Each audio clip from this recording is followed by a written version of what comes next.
Welcome to the webinar on quantitative phase imaging featuring PhiOptics. Thank you for attending today. I wanted to talk just briefly about the need for quantitative phase imaging. Optical microscopy is a very powerful tool, but it has a limitation in not being able to really quantify and physically measure what we're looking at. And this is where quantitative phase imaging provides a solution. Quantitative provides us to physically measure properties in the cells that is independent of the intensity of the light. And what we're going to look at today is two versions of this. A technique called SLIM, Structured Light Intravenous Microscopy, which looks at 2D color, and GLIM, Gradient Light Interference Microscopy, thicker or 3D cultures. Today's presentation is from Dr. Catalin Cirescu, who is the CEO and co-founder of PhiOptics. Catalin's had a long experience with optical engineering, over 20 years, and has a wealth of experience both in the biology and the engineering of these products. So without further ado, I'll hand over the presentation to, thanks, Catalin. Hello, everybody. Thank you for your time. Appreciated the introduction, Steve. I hope everybody can see me and hear me. I'm going to talk for just a few more seconds just to check that there are no interruptions in my audio feed. Thank you again. Very excited to be here today and very excited to introduce to you the principles of quantitative phase imaging and also to speak about a number of applications that quantitative phase imaging, and in particular, quantitative phase imaging solutions that PhiOptics, as you can see in the logo behind me, is promoting, particularly in the Australian market with our partners at AXT. So once again, thank you very much for being here today, and allow me to jump into the presentation itself. So if the audio so far was okay and no issues with interruptions of any kind, I will continue. As I said, and as Steve said before, my name is Catalin Cirescu. I'm with a company called PhiOptics, PhiOptics. We're out of Champaign, Illinois. And our company is developing and manufacturing quantitative phase imaging instruments for rapid analysis of 2D and 3D cultures. And as Steve said earlier, there is a place for these techniques in the overall microscopy market. And the reason that there's a place in there is because a lot of imaging that is done in microscopy is, of course, fluorescence imaging, either epifluorescence or white or confocal. On the other end of it is the traditional or classical methods of phase contrast, DIC, or even with less resolution, that would be bright field imaging. And on the one hand, the classical methods, they suffer from either lack of contrast, or they suffer from lack of modalities of quantifying information about the samples beyond just measuring dimensions of cells and tissues and subcellular features. On the hand of the fluorescence microscopy, which is a very powerful technique, it has a couple of downsides that in some instances makes it very hard to mitigate. Those would be phototoxicity and photobleaching. And this is where quantitative phase imaging comes in.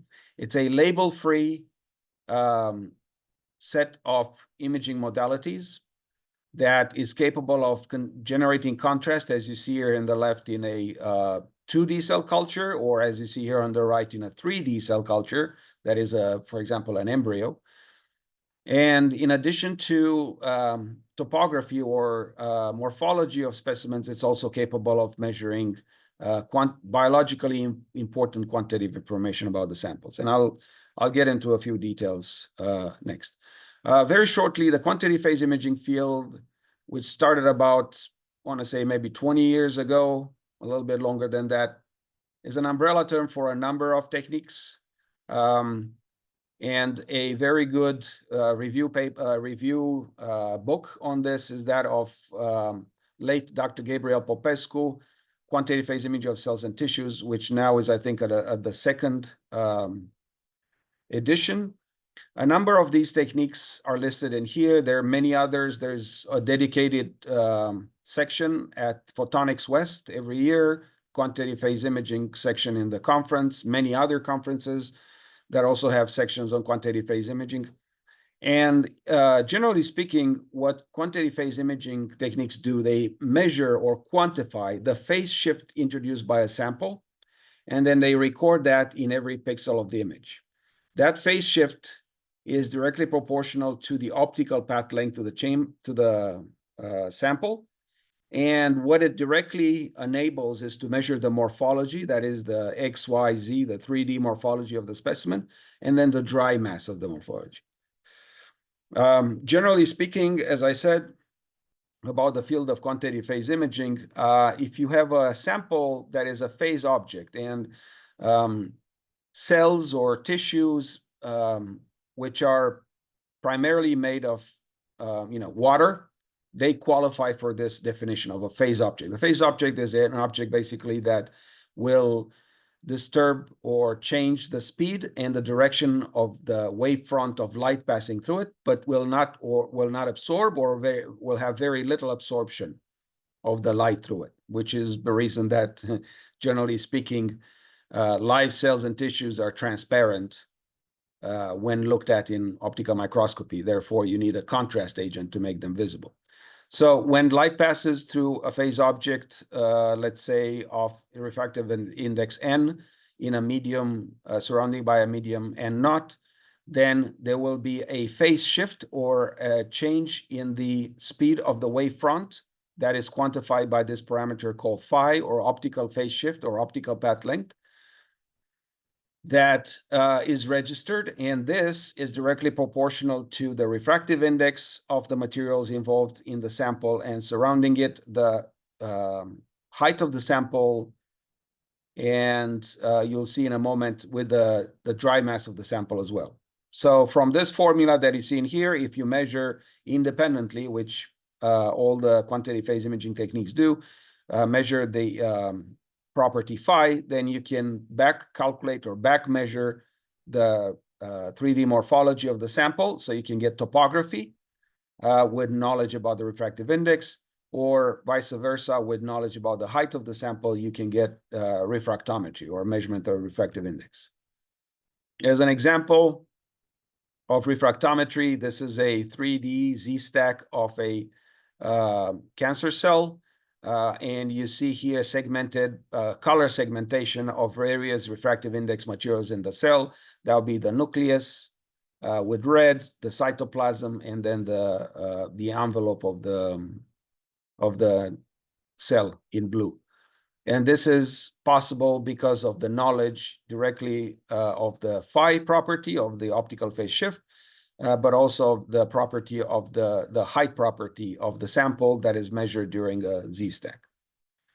I mentioned before dry mass. Dry mass is essentially, the concept of dry mass means anything that is in the cell that is not water. That means proteins, lipids, any other material that is present in the cell.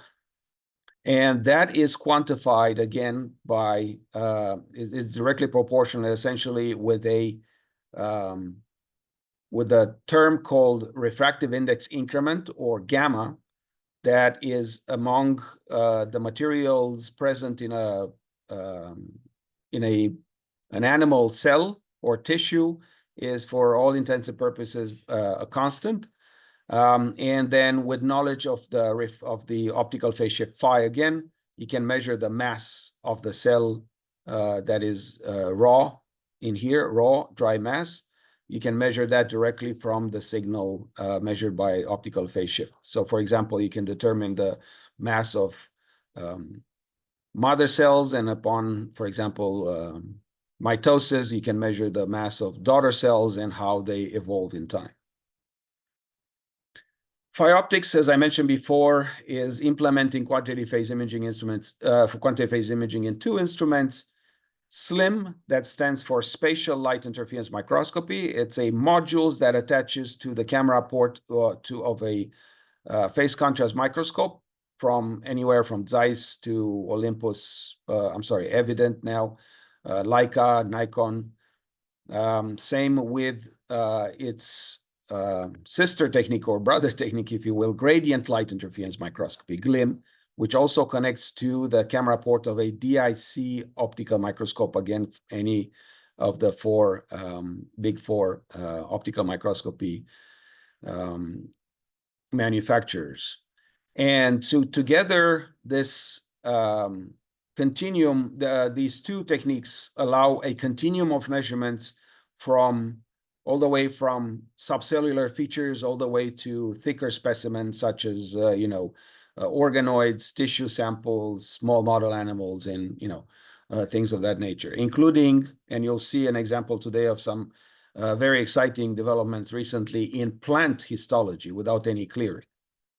But without further ado, let me move on a little bit, just quickly talking about the principles of the method.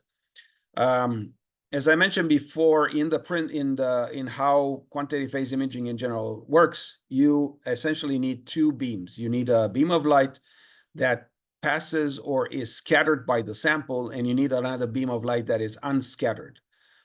In a phase contrast microscope, that is provided directly by the geometry of the phase contrast of the microscope itself. And if you remember from your microscopy 101, in phase contrast microscopy, you have an annulus, so a ring that looks very much like a Mercedes logo for the microscopy lovers, and it forms a beam of light that then is focused onto the sample. So it's a circular beam of light that focuses on the sample. When it passes through the sample, some of this light, when it touches the sample, the shape of the beam is a spot, so it's focused on the sample. When it touches the sample and passes through the sample, some of that light will be scattered, some of the light will not be scattered. The unscattered light will continue through the sample and through the objective and will arrive at the back focal plane of the microscope, where it meets a phase plate or a phase ring. That phase ring has the same shape as this annulus, and then the unscattered light will pass through this ring that has a phase shift applied to it. It has a small indenture in there that basically introduces an optical phase shift and a metallic layer. The rest of the light, the scatter light, will focus anywhere inside and outside of the ring.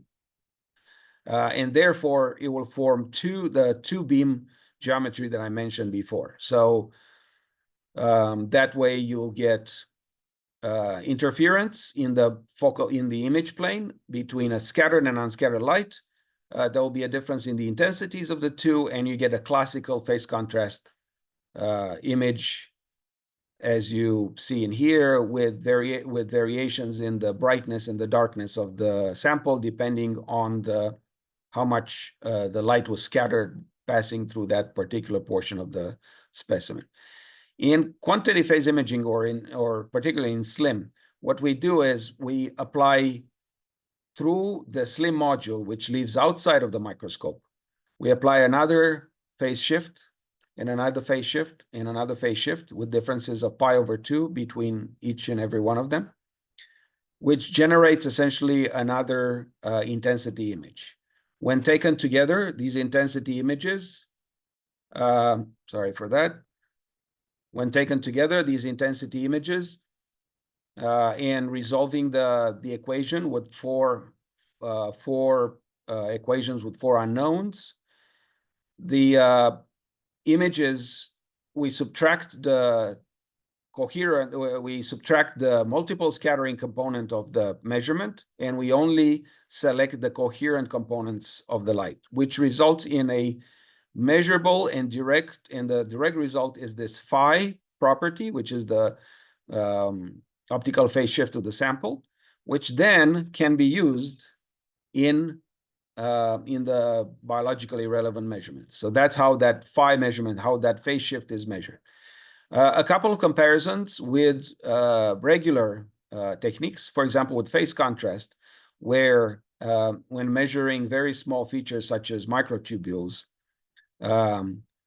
in phase contrast, they are not visible because their phase, the signal is basically drowned in noise, while in SLIM, which has a very high sensitivity, the reason for it being that is essentially an interferometer, you will see very easily these microtubules. We're talking about features that are, you know, microns long and a few nanometers in diameter. Compared to fluorescence, I mentioned before photo bleaching. So if you have, for example, the same microtubules measured as before, the SLIM signal continues to be present and visible and quantifiable long after the fluorescent signal has bleached. So that allows long-term imaging, continuous imaging. Moving on to the related technique, which is GLIM, gradient light interference microscopy. Gradient light interference microscopy, the modules are connected to a DIC microscope. That is a differential interference contrast. Again, from your microscopy 101, differential interference contrast, basically it generates two beams by passing the light that comes from the microscope light source through a prism, a Wollaston prism, with a polarizer that splits the light into two beams with a shear between them that is smaller than the optical resolution of the image in there. And then these two beams then continue through the sample, are then once they pass through the sample, then they're scattered by the sample. They will be again reconstructed using another Wollaston prism, and then they will meet in the image plane where destructive and constructive interference will result in a DIC image. What the GLIM module does, it's again, just like with the SLIM module, it applies another phase shift and another phase shift and another phase shift, essentially 4 equations with 4 unknowns, whose unique solution is the optical phase shift phi through it. The advantage, so again, subtracting 2 pairs of images, we generate 4 images, we subtract 2 by 2 the images, and the multiple scattering is subtracted out of the images. The coherent or the unscattered is left in the measurement. The powerful thing about GLIM is that the 2 imaging beams, the light that is scattered and the one that is scattered, are always equal in power. So even though they continue to be attenuated as they pass through the sample, and eventually, as the sample gets thicker, becomes thicker and thicker, millimeters or centimeters thick, of course, light will not pass through it and the beams will be attenuated. But if we're talking about 300, 400, 500 microns, maybe even depending, we've had success with even thicker specimens as well, into the maybe sub-millimeter dimensions.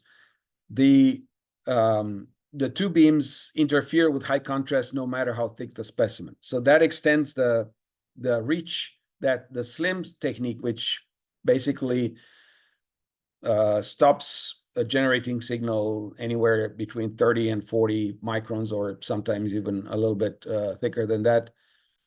The GLIM technique can actually take it all the way to hundreds of microns and measure instruments out.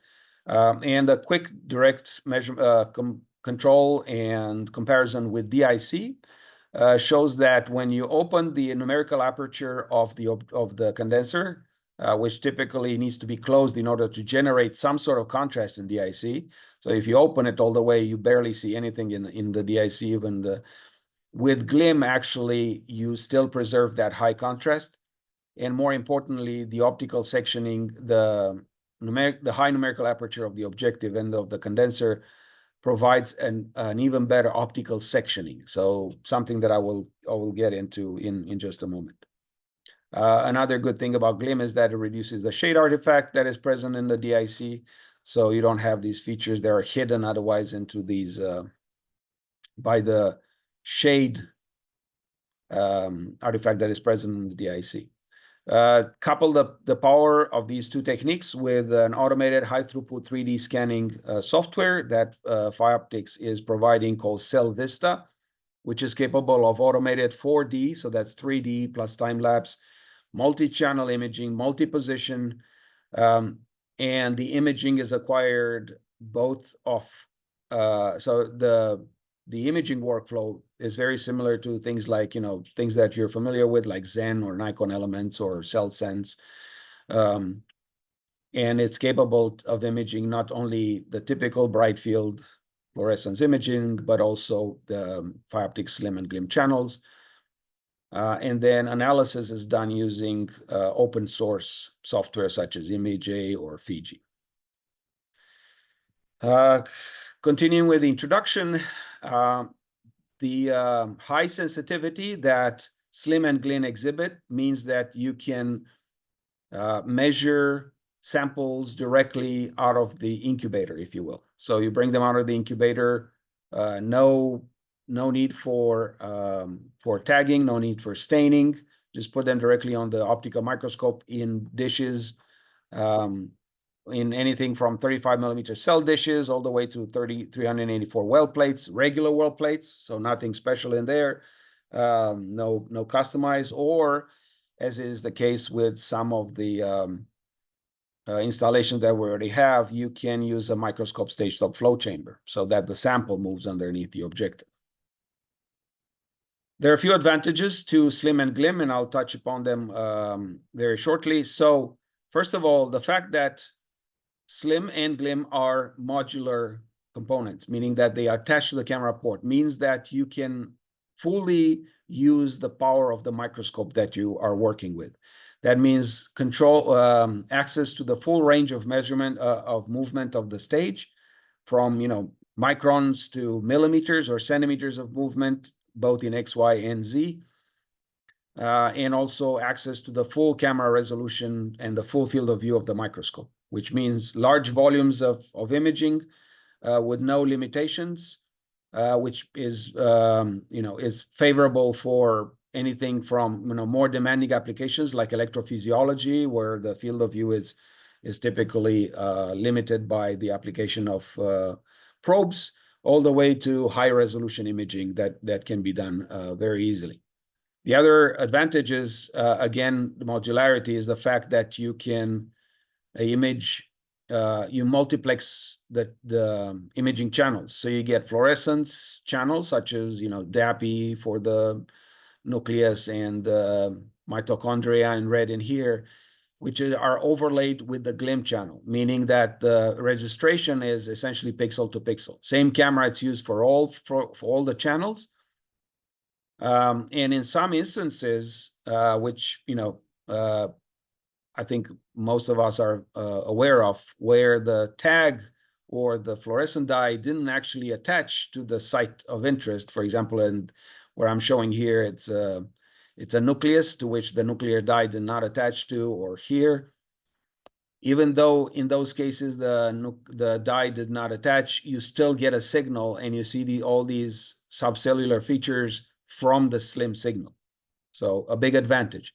And this also speaks to, and we'll talk about later on, about being able to use this for machine learning. So you have multi-channels, correlative imaging, that is pixel to pixel registration, and then it can be used for prediction of, for example, fluorescence channels from label-free quantity phase imaging channels by the use of machine learning. So automated annotation that is very easy and no longer sitting there in a little lab and circling out cells and nuclei and nuclear components in order to determine what is the annotation for an image. And finally, again, speaking to this time the concept of optical sectioning. Optical sectioning, you're all familiar with it from confocal imaging, and it essentially speaks to the fact that the information comes from a very small or thin focus plane in the sample.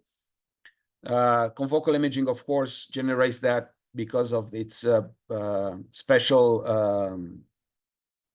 ways of generating the image through using, for example, a spinning disk.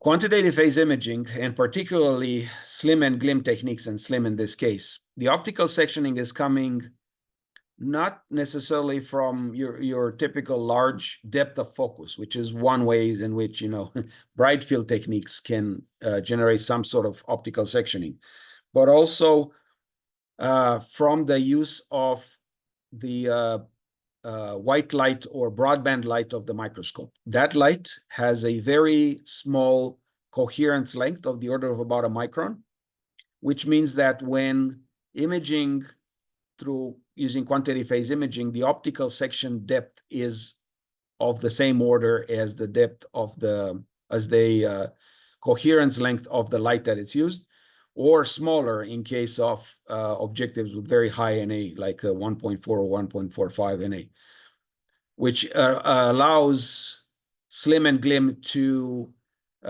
do Z stacking, or and then and that Z stack will be reconstructed into a 3D tomogram. So that's a great way of essentially getting the 3D morphology of a specimen. Same thing in with GLIM. Again, I'm talking about the GLIM as a technique used for looking through thicker specimens, so spheroids. Again, access to large fields of view that can encompass tens or hundreds of spheroids at the same in one plate, in a well plate, with full access to the camera plane and to the field of view. Multiplexing with fluorescence channels, for example, to measure the position and the activity of neurons in C. elegans. And again, very important, especially for 3D specimens, which are becoming essentially the bread and butter of microscopy techniques today, optical sectioning that is capable of imaging and then being reconstructed into a 3D tomogram of the specimen. And I'll go now a little bit through examples of applications for each of these. SLIM, these are a number of examples of applications that users have been using, measuring over the years. More are identified every year. You can see a collection of publications on our website at PhiOptics.com/publications. Over 150 publications to date, many of them in high impact journals. With and SLIM, we're going to start with protein particles, so very small features from nanometers all the way to submicron sizes that are present in, for example, in biopharma products, but also in research that deals with subcellular features. So protein aggregates, they can be measured with very high throughput, especially if these protein solutions are running through a microfluidic channel. You can export advanced particle statistics, so morphology, mass of protein particles, very important, but also for the most for identifying either issues or for those interested in the structures of protein aggregates, which are very small features, that can be done as well using high magnification objectives. And I was talking about access to the entire range of motions of the stage, but it's also access to range of magnifications on the microscope, anywhere from 10x objectives all the way to 100x, dry objective, immersion objectives, anything that essentially fits on your favorite microscope in the lab. Moving on to measuring cell growth. So here it's an example of measuring cell growth in an E. coli population, and then tracking that cell growth over time as a function of individual cells. Multiplexing with fluorescence to identify and track mitochondrial activity. So you have the slim channel, which in the resulting image here is the red, and then the mitochondria in green, and tracking this as a function of time.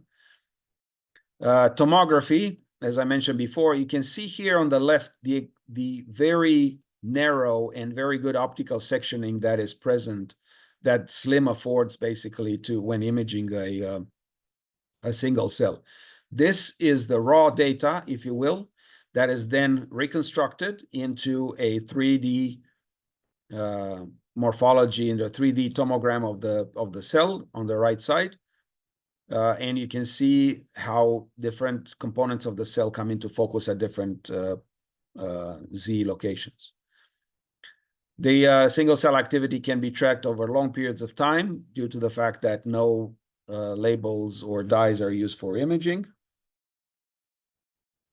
And even more interesting in, for example, neuron cultures is tracking the neuron mass transport. So movement of exosomes along the dendrites, and tracking and identifying that, for example, by correlative imaging with fluorescence, and identifying the type of exosomes and the kind of material that it's moving along the dendrites as the mass transport is happening. This, of course, can be extrapolated into 3D. So, Z-stack, time-lapse, combine all these together, you get a 3D transport of material along the dendrites in the material.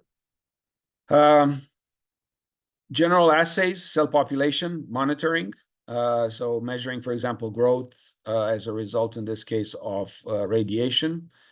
Influence on E. coli populations, all the way down to imaging individual bacteria and the structures present in their body. Again, with the 3D structures of the cells, but then moving on to populations, for example, where you can users have studied the trade-offs between growth and productivity in bacterial, in essentially the effect of the metabolism that this has it, by quantifying the mass density measurements, and what are the decisions that a bacteria or a bacterial populations will make when making these trade-offs. One interesting project that we underwent a few years back is to look at differences and try to segment different cell populations based on their refractive index. That was an interesting project that will be transformed into a paper sometime soon. And of course, continuing with subcellular details, this is probably something that you're familiar with for those who looked at our website. The ability with high resolution objectives, so 100x, 1.4 NA objectives, to essentially measure and observe over time very small features from mitochondria to lipid droplets to actin fibers and anything in between. Cell viability, another important assay that is determined, and then, together with it, the cell size distribution. That is a very important measurement for example, applications that have to do with bioreactors. And the important thing about using GLIM and SLIM for these measurements is that these measurements can be done without applying any kind of mechanical chemical breakdown of the cell clusters, which essentially recapitulates the state of the bioreactor as is, without destroying cells further, for example, by applying trypsin or trypan blue treatments in order to learn the information about the cell viability. Cytotoxicity, the result of application of cancer drugs on cancer cells and the resulting death that can be measured directly, but also the effect of growth factors or growth inhibitors that they have on neuron differentiation and tracking those from, again, long-term, continuously, for long periods of time, essentially as long as you can keep your sample alive, for 0 through 24 hours, in the formation of neuron networks, and then tracking the mass of the population over time. This is also important for cell proliferation, where you can measure the mass of individual cells. So that's, for example, the red curve in here, that you can measure it. So you can make an average over the entire population of cells. So measure all the cells and then take an average of them and track that over time, and then compare that with the overall growth in the entire population, and figure out if you have the growth has happened because you have cells growing, or you also have, in addition to that, you have cells dividing. So what are the two competing mechanisms in there? And then, because of the very high sensitivity that SLIM provides, very small features such as neuron connections can be imaged with high resolution. Again, resolution is diffraction limited, and this allows, for example, by combining with machine learning methods to determine the neural cluster network formation. So what are the dynamics of formation and suppression of connections between neurons? This was the subject of another paper. You notice a lot of Nature papers for our users. Moving on into tissues, SLIM, as I mentioned, it starts to peter out to about 30, 40 microns, but it's still a very good technique for measuring tissue biopsies. So we're talking about typical biopsy thicknesses, 3, 4 microns, and there the signal that SLIM provides is essentially as accurate, if not better, than than the signal that you'll get from a typical histology stain, which means that SLIM can apply and measure, for example, morphology of particular features of the tissue without the need for the stain to be applied. And this then can be learned by, for example, if you use the histology stain as a ground truth, this can be learned by a machine learning algorithm and predict features within the specimen directly from the SLIM image. SLIM is particularly sensitive to collagen fibers, which, in order to be visible, you need to apply some dedicated stains. SLIM is capable of actually imaging these collagen fibers even after the passage of time. So you see here that collagen fibers are still visible in SLIM imaging even after the sample starts degrading after time, while the H&E stain long loses that resolution. Moving on to GLIM. GLIM is positioned to image more optically thick specimens, so anything from embryos, organoids, brain slices to plant tissue.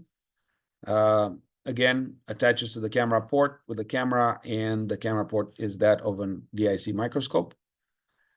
It affords imaging of specimens that are very optically dense, such as bovine embryos in this example, which is, as you all probably know, the larger the animal, the more optically dense or full of lipids is the embryo. And it allows that kind of imaging deep into the embryo itself. Due to optical sectioning, you get these very beautiful details in 3D of the specimen that you're looking at. Organoids, of course, as I mentioned before, being able to image one organoid in one field of view from top to bottom, so 150, 200 microns in one Z stack. but also the ability to track the mass of that organoid as a function of time. So not just the change, the typical way of measuring evolution of spheroids is through looking at their morphology.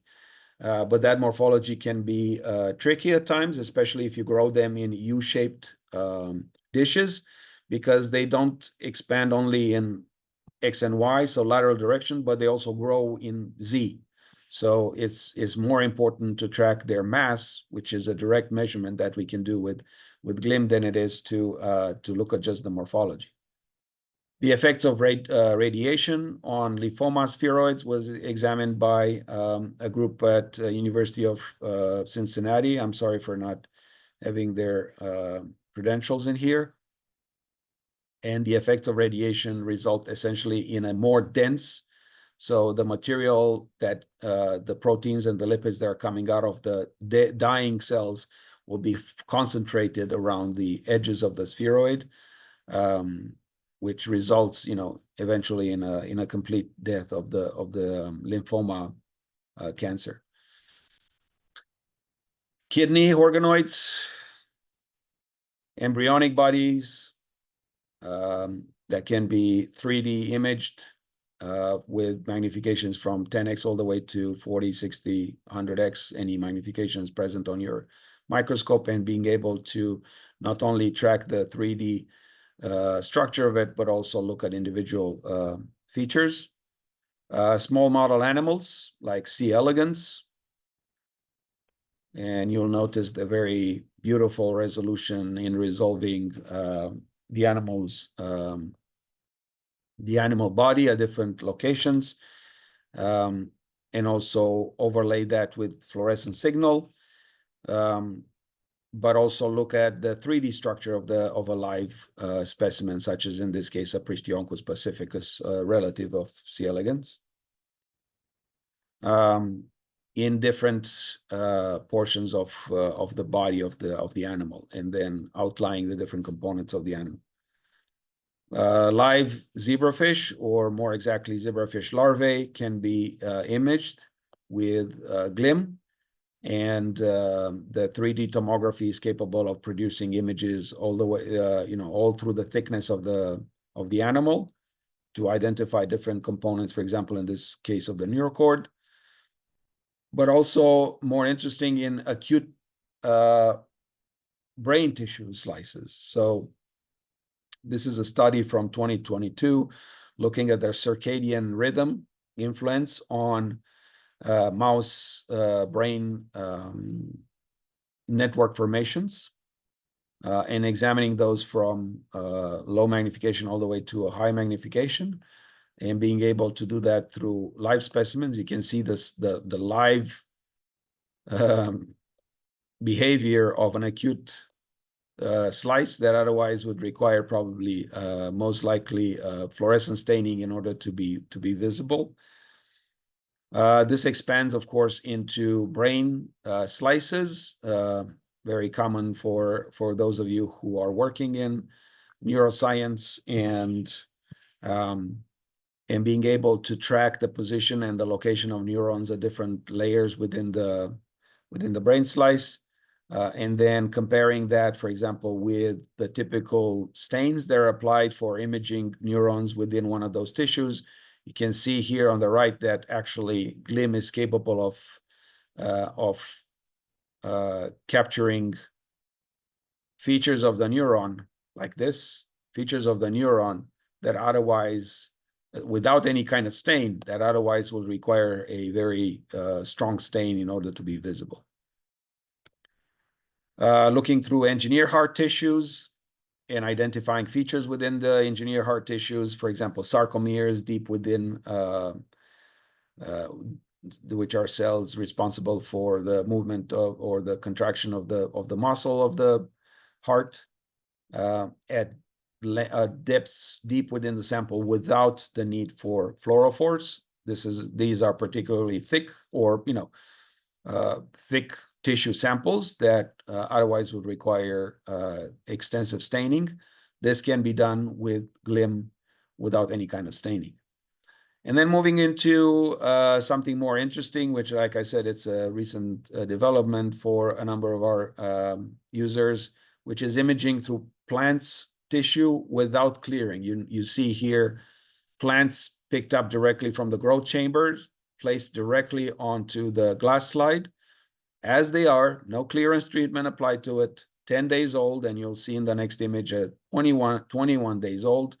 So really, well developed, I would say, specimens, and being able to image various structures and features within the tissue of the cell. I mentioned the 21 days old, the workhorse of plant imaging, Arabidopsis thaliana, the watercress, and then monitoring the presence and the location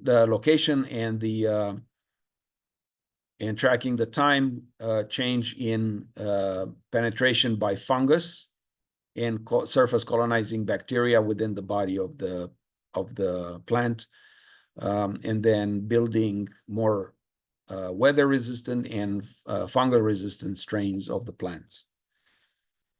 And a relatively recent development that we are now undertaking with the help of a number of our users. It has been developed about 4 or 5 years ago, started the development with Lake Dr. Gabriel Popescu's group, who put together a technique called phase imaging with computational specificity, or PICS. In essence, in PICS, a machine learning algorithm is looking at co-localized images of QPI, GLIM or SLIM, and fluorescence images. And it learns from the fluorescence being the ground truth. It learns from the ground truth the location and the magnitude of the fluorescent stain. And then it predicts it in unstained cells or tissues. So essentially you get digital staining or digital painting, if you will, and that can be done for multiple fluorophores. It can be done for SLIM and GLIM. It can be done for multiple cell lines. The machine learning algorithm can be customized for, different approaches. And that allows, for example, and this is an example of the machine learning being done live. So you have the DAPI signal, the direct fluorescence signal, and then you get the painting, the digital signal, the PICS signal, that is visible that is predicted by the AI, by the machine learning. So that way, for example, you can measure cell viability. So you have the ground truth on the right side, it's a viability stain, and on the left side you have the prediction that is done by the machine learning by just looking at unstained SLIM or GLIM samples. Same with cell cycle phases. Again, learning the machine learning algorithm, learning from the ground truth, what are the cell cycle phases, and then predicting them in unstained tissues and cells. And even more interesting, being able to provide your microscope with an extra fluorescence channel. So, for example, we can, think of this as, for example, you're maxing out the number of fluorescence channels that you have available on your microscope, but you would like to get more. If we train a machine learning algorithm to predict what is the fluorescence channel, a particular fluorescence channel from ground truth data, then you no longer need to use that fluorescence channel anymore. You can continue, and you have an extra fluorescence channel that extends the capabilities of your technique that way. So in essence, thank you for your time. I hope today's presentation was useful, engaging the overall overarching range of capabilities that quantitative phase imaging, and in particular SLIM and GLIM, can do for you. And thank you very much for your time, and looking forward to any questions you might have.